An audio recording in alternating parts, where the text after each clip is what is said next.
Hebohnya kasus dugaan perundungan yang dilakukan sekelompok siswa yang melibatkan nama anak artis Vincent Rompis akhirnya membuat Vincent Rompis selaku ayah dari salah satu pelaku angkat bicara.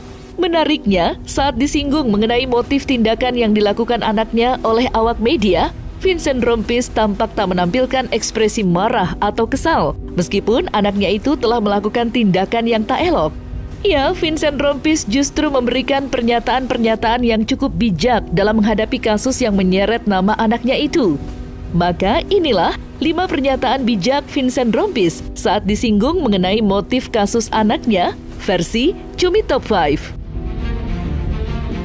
Vincent Rompis akhirnya muncul ke hadapan publik dan tidak menghindari awak media setelah mendatangi kantor polisi untuk menjalani proses pemeriksaan sebagai saksi atas kasus perundungan yang menyeret anaknya. Yang menarik dan langsung menjadi sorotan, Vincent Rompis bak tidak menunjukkan sikap marah atau kesal terhadap putranya, meskipun putranya itu telah melakukan tindakan yang sangat tak terpuji.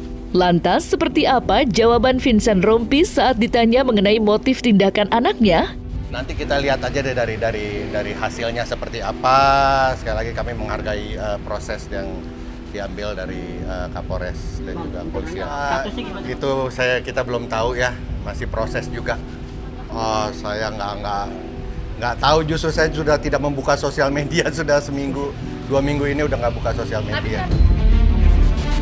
Jadi kita melihat anak pelaku bully ini memang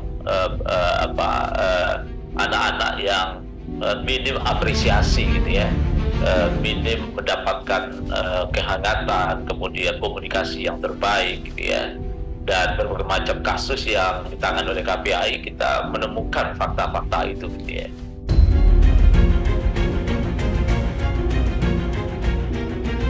Di hadapan awak media, Vincent Rompis mengaku turut berempati atas kasus perundungan yang menyebabkan korban harus menjalani perawatan intensif di rumah sakit lantaran mengalami luka bakar dan memar. Vincent Rompis pun berharap agar kasus perundungan tersebut tak terulang lagi ke depannya. Lantas, seperti apa ungkapan empati Vincent Rompis atas kasus perundungan yang terjadi? Saya sangat berempati atas kejadian atau peristiwa yang terjadi saat ini, dan juga harapannya sih semoga tidak akan ada lagi peristiwa-peristiwa atau kejadian seperti ini di masa mendatang, baik di lingkungan sekolah maupun di lingkungan terdekat, semuanya tidak ada lagi. Kita sangat-sangat peduli tentang adanya bullying. Kenapa? Kalau dari segi tindak pidana umum, anak-anak itu masih dikategorikan kita masih bisa membawa dia ke jalur hukum. Kenapa? Karena di Undang-Undang Perlindungan Anak, untuk anak itu bisa dihukum. Dengan ibarat kata anak berhadapan dengan hukum. Nah, di sini kita juga pernah memberi pasal terhadap anak-anak yang memang melakukan bullying, yaitu di pasal 76C. Setiap orang dilarang menempatkan, membiarkan, melakukan, menyuruh melakukan, atau turut serta melakukan kekerasan terhadap anak. Baik itu pelakunya anak sendiri, ataupun itu pelakunya orang dewasa. Nah, di sini hukumannya sesuai dengan pasal 80 Undang-Undang Nomor 17 Tahun 2016 tentang perubahan kedua atas Undang-Undang Nomor 23 Tahun 2002 tentang Perlindungan Anak, yaitu di ayat 1, setiap orang yang melanggar ketentuan sebagaimana dimaksud dalam pasal 76C yang tadi sudah saya sampaikan, dipidana dengan pidana penjara paling lama 3 tahun 6 bulan dan atau denda paling banyak 72 juta rupiah. Oleh karena itu, baik terhadap pelakunya dewasa ataupun anak, tetap kami bisa melakukan hukuman atau efek jera. Namun terhadap yang pelakunya anak itu adalah setengahnya dari ancaman hukuman orang dewasa.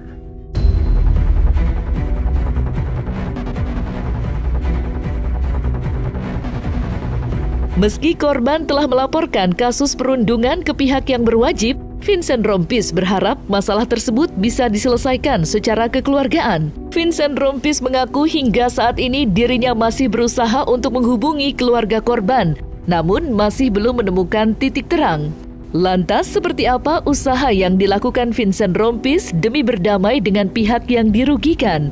Dan seperti apa tanggapan pihak komisioner KPAI atas hal tersebut? Ya, kekeluargaan, yang penting kekeluargaan. Semoga bisa menemukan titik cerah untuk berdamai dan berdiskusi, dan juga ya semua bisa kembali normal lagi.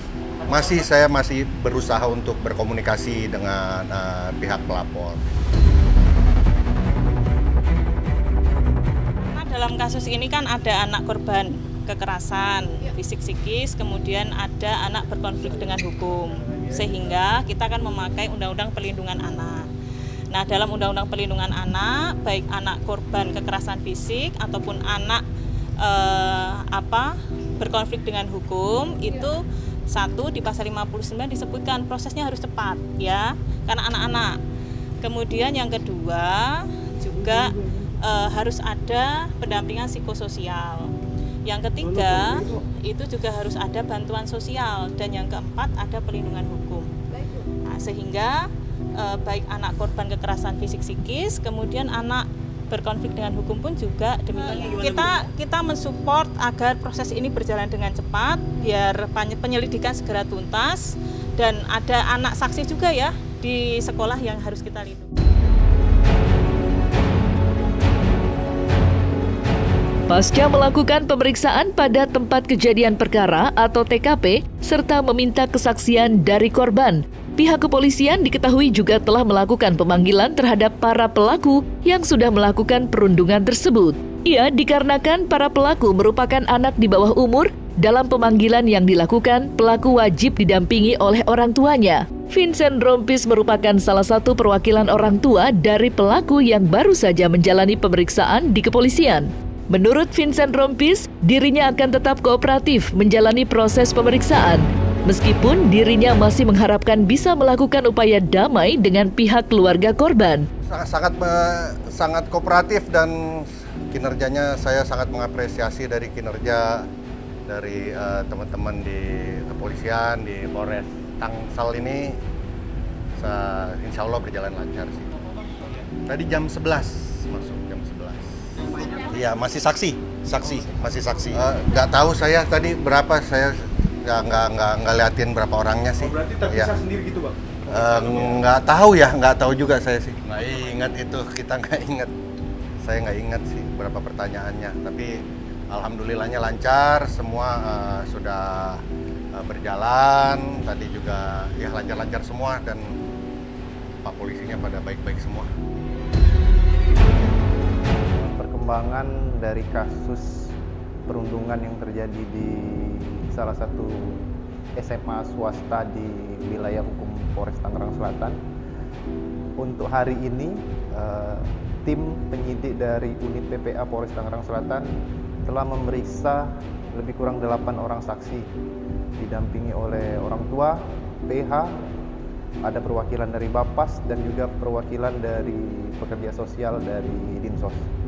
Sampai dengan saat ini proses masih berjalan, masih didalami semua keterangan yang mereka berikan. Nanti untuk update hasil penyelidikan nanti akan disampaikan.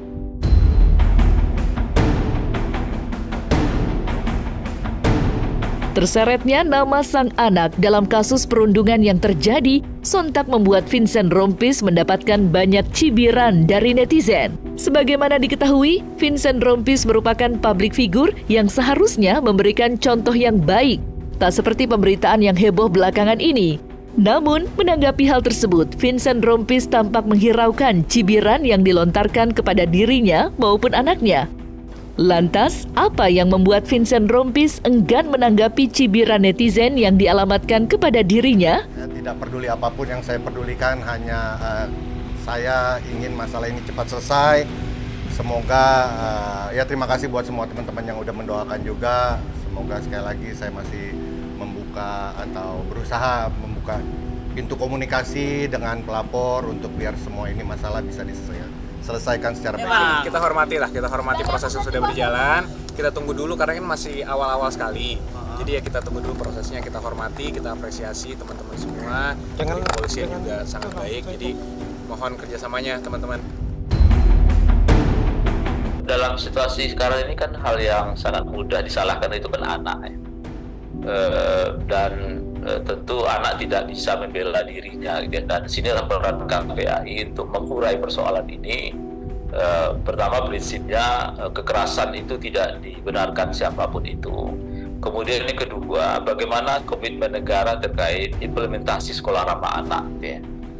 Kalau sekolah ramah anak dipastikan tempat kemudian situasi pendidikan tentu berorientasi dan menggaransi bahkan kepentingan terbaik bagi anak.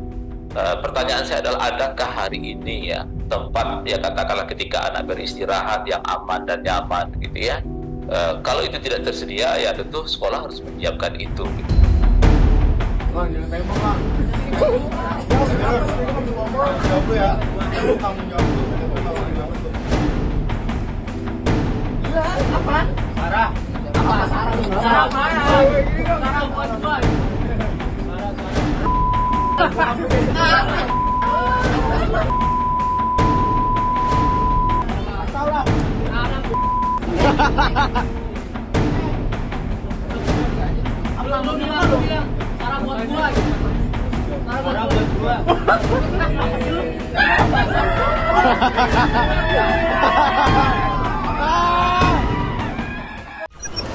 One, two, three, four, five.